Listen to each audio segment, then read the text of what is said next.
Cawapres nomor urut 3 Mahfud MD menanggapi soal ancaman penembakan terhadap Capres nomor urut 1 Anies Baswedan.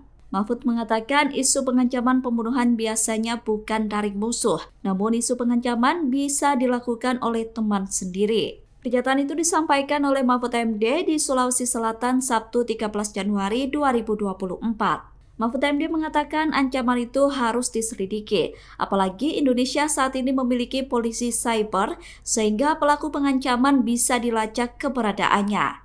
Menko Polhukam itu kemudian mengimbau agar insiden saling mengancam tidak kembali terjadi.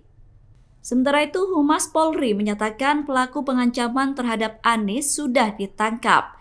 Pelaku diduga seorang pria berinisial AWK berusia 23 tahun. AWK ditangkap tim gabungan Bareskrim Polri dan Polda Jawa Timur di wilayah Jember. Penangkapan itu dilakukan pada Sabtu 13 Januari 2024 pagi. Berdasarkan hasil interogasi, pelaku mengakui telah mencuitkan dengan nada ancaman terhadap Anies.